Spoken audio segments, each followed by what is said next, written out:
Halo semuanya, Assalamualaikum warahmatullahi wabarakatuh.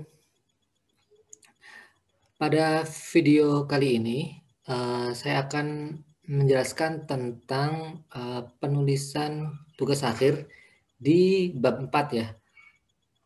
Setelah teman-teman di semester sebelumnya menulis tugas akhir gitu ya, proposal mulai dari bab 1 sampai bab 3, sekarang di semester genap ini gitu kan ya, teman-teman menulis kelanjutan dari proposal tersebut, yaitu bab 4, bab 5, bab 6 gitu ya. Tapi pada video kali ini saya khususkan terlebih dahulu untuk menulis bagaimana sih cara menulis tentang di bab 4 ini.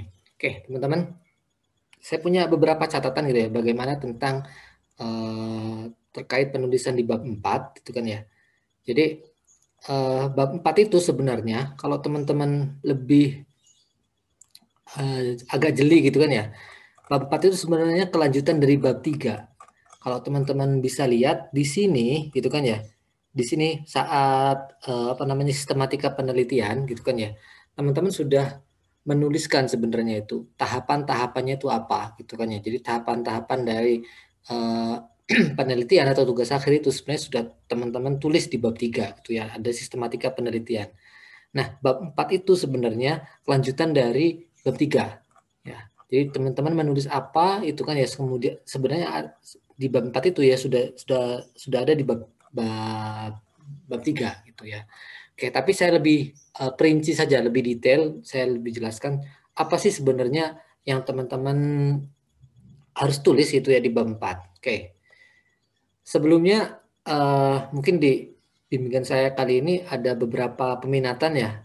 Ada peminatan ISD, Development System, itu kan ya, ada Technopreneur, ada UI UX. Oke, untuk yang pertama kali saya ingin membahas tentang yang ISD terlebih dahulu. ISD atau System Development lah, gampangannya gitu kan ya. Oke, apa sih yang pertama kali harus ditulis di bab 4? Yang pertama itu adalah karena bab 4 itu judulnya adalah analisa dan desain gitu kan ya. Berarti di bab 4 adalah kita rumuskan terlebih dahulu gitu kan ya tentang analisa kebutuhan. Nah, yang pertama adalah analisa kebutuhan ya, teman-teman ya. Analisa kebutuhan. Teman-teman mestinya ini analisa kebutuhan itu berkaitannya juga dengan waktu teman-teman nulis di bab 1. Di bab 1 itu adalah teman-teman kan membuat survei atau apa gitu ya, atau teliti dari sebuah objek gitu kan ya, tentang perusahaan atau instansi atau apa gitu kan ya.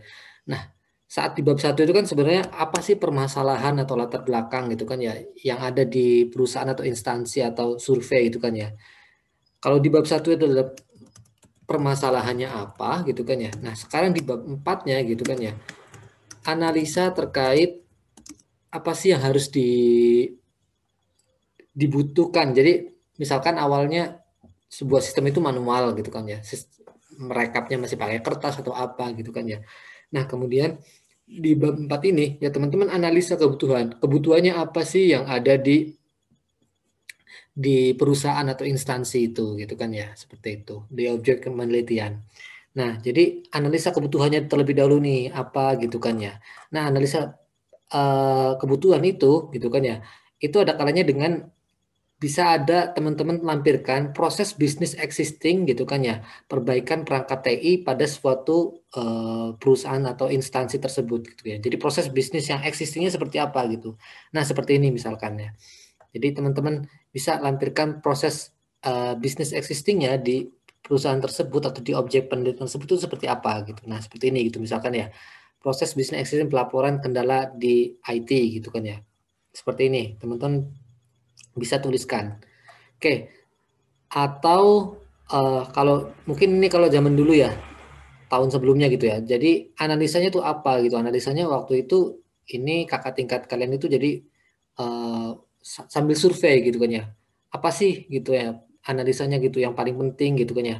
Ketika ada problem gitu kan ya, analisanya apa seperti itu. Nah, jadi dikasih kriteria-kriteria gitu kan ya, analisa sebelum membuat aplikasi. Atau kalau ini gitu kan ya, itu jadi existing di perusahaan itu sistemnya awalnya proses bisnisnya seperti apa. Oke. Kalau sudah menuliskan proses existing gitu kan ya. Kemudian kita karena ini kita menganutnya CLO yang baru gitu kan ya, CLO yang baru, jadi harus ada analisa GAP kebutuhan, analisa gap lah gitu kan ya. Analisa GAP kebutuhannya itu seperti apa gitu kan. Jadi ada keterangannya gitu kan ya, ada kondisi saat ini tidak memenuhi kebutuhan, kondisi saat ini sebagian memenuhi kebutuhan, kondisi saat ini sudah memenuhi kebutuhan. Kurang lebih misalkan seperti ini teman-teman ya. Teman-teman bisa lihat gitu kan ya. Analisa GAP kebutuhan sebuah aplikasi. Jadi misalkan kondisi existingnya gitu kan ya, proses pelaporan keluhan perangkat TI, IT gitu kan ya, masih dilakukan manual. Oke, ini jadi kondisi existing saat ini seperti ini gitu kan ya. Kemudian di sini kebutuhannya seperti apa gitu kan ya, kebutuhan yang diperlukan gitu kan ya. Jadi misalkan proses pelaporan keluhan TI dilakukan menggunakan aplikasi web untuk memudahkan pelaporan tiket antara pegawai, IT support dan teknisi. Nah, jadi ini kondisinya yang awalnya seperti apa, terus kebutuhannya seperti apa. Nah, kemudian ini teman-teman di sini fulfillment-nya gitu kan ya, diisi gitu ya. Seperti apa gitu. Jadi kondisi saat ini tidak memenuhi kebutuhan atau apa gitu. Nah, jadi teman-teman bisa apa namanya? Ditulis kriterianya gitu kan ya. Ini analisa yang mana ini? Yang N kah, yang P kah atau yang F kah gitu kan ya. Kemudian solusinya seperti apa gitu. Jadi misalkan di sini menggunakan aplikasi namanya Genesis sebagai media proses pelaporan masalah perangkat TI gitu kan ya misalkan. Kemudian misalkan di sini ada kondisi existing lagi gitu kan ya. Apa gitu kan ya.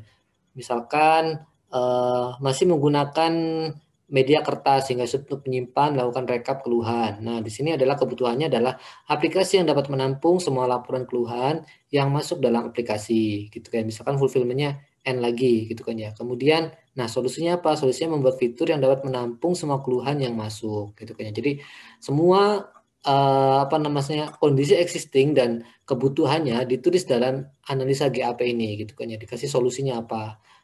Solusinya itu ya bisa jadi fitur yang akan dikembangkan oleh teman-teman saat mengerjakan tugas akhir ini gitu. Jadi membuat fitur apa gitu kan ya. Jadi misalkan belum ada fitur ini nih, orang apa namanya perusahaan ini membutuhkan fitur ini gitu kan ya, karena kayak tadi nih perekapan gitu kayak karena kertas terus butuh rekap. Jadi perlu nih membuat fitur yang menampung apa gitu. Jadi seperti itu. Jadi harus ada analisa GAP-nya terlebih dahulu.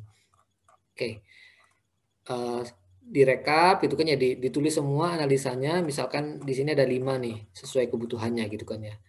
Nah, setelah uh, sudah ada gitu kan ya, ada proses bisnisnya, kemudian ada analisa GAP gitu kan ya. Nah, kemudian analisa lagi nih kebutuhan fungsionalitas IT-nya apa gitu kan ya. Jadi lebih rinci lagi lah dari tadi gitu kan ya, seperti ini analisa kebutuhan. Karena kan namanya bab 4 itu kan eh, bab 4 itu kan judulnya analisa dan desain gitu kan ya, analisa lah gitu kan ya. Analisa dan perancangan. Oke ya. Jadi analisanya dulu nih apa gitu kan ya. Ini bisa juga nih contoh dari kakak tingkat yang lain gitu ya. Jadi analisanya apa gitu kan ya. Seperti itu. Jadi proses bisnis existing sama gitu kan ya. Kemudian proses bisnis usulan seperti apa gitu kan ya. Jadi teman-teman lebih rinci gitu ya di sini gitu. Jadi teman-teman setelah analisa dulu nih gitu kan ya. Oke, setelah analisa gitu kan ya, GAP-nya dan usulannya dari teman-teman gitu kan ya. Usulan proses bisnis baru gitu kan ya. Itu seperti apa biar lebih memudahkan di sistemnya juga. Kemudian setelah itu, nah teman-teman di sini apa namanya? Ini sama ini proses bisnis usulan ya, gitu kan ya, usulan proses perbaikan. Jadi gimana? Ini seperti biasa bikin proses bisnisnya lagi gitu kan ya. Usulannya ini jadi dilampirkan proses bisnis usulan baru gitu kan ya. Oke. Kemudian setelah itu gitu kan ya. Ini masuk setelah usulan proses bisnisnya ada gitu kan ya, dari teman-teman bikin apa namanya Proses bisnis seperti ini tabelnya gitu kan ya, gambar ininya. Kemudian berikutnya analisa sistem. Ya, jadi seperti apa sih apa namanya rancangan dari aplikasi yang teman-teman usulkan. Nah, di sini nanti sebenarnya gitu kan ya. Ini jadi APSI banget gitu kan ya. APSI banget itu ya ya teman-teman harus membuat gitu kan ya tentang use case diagram. Kita lihat aja nih teman-teman ya. APSI. Seperti apa aja nih di APSI berarti. Pertama adalah use case diagram. Ya, use case diagram. Oke, kemudian apa lagi? Activity diagram. Ya, ini kan APSI ya, mata kuliah APSI. Activity diagram. Oke, lanjut. Apa lagi? Setelah activity diagram, nih, kelas diagram. Ya, jadi tentang aplikasi ini ya harus detail ya, sequence diagram, activity diagram gitu kan ya. Kelas diagram. Lagi. Sequence diagram gitu kan ya.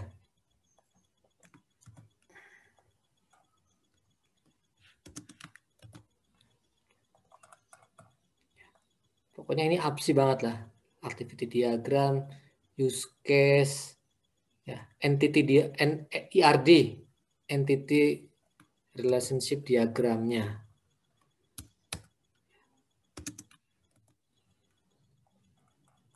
Oke.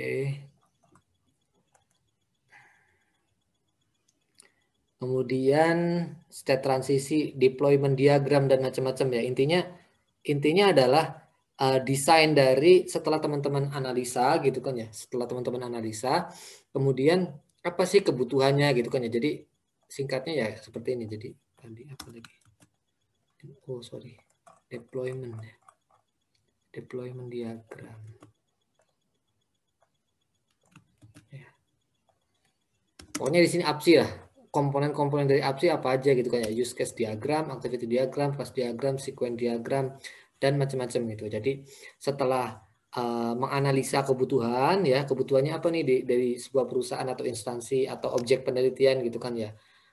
Problemnya apa nih? Butuh fitur ini, butuh fitur A, fitur B gitu kan ya. Kemudian tapi sebelum butuh fitur itu jadi analisa dulu gitu kan ya. Kemudian ada proses bisnis existing itu seperti apa. Ya. Kemudian analisa GAP tadi ya, jadi ada apa namanya keluhannya apa gitu kan ya, mau bikin fitur apa tadi yang analisa GAP. Kemudian usulan proses bisnis yang terbaru yang dari teman-teman yang akan kerjakan gitu kan ya. Jadi seperti apa sih usulan proses bisnisnya gitu kan ya. Kemudian setelah itu adalah APSI-nya ya, APSI-nya ya meliputi use case dan macam-macam gitu kan ya. Jadi secara singkat di bab 4 itu seperti itu teman-teman. Analisa dan uh, perancangan, analisa dan desain atau analisa dan perancangan. Jadi seperti itu. Ya, kurang lebih uh, kalau teman-teman lihat dari apa namanya? Contoh TA dari kakak tingkatnya ya seperti ini mirip-mirip gitu kan ya. Jadi ini udah kelas diagram dan macam-macam gitu kan ya. Ini juga sama gitu kan ya.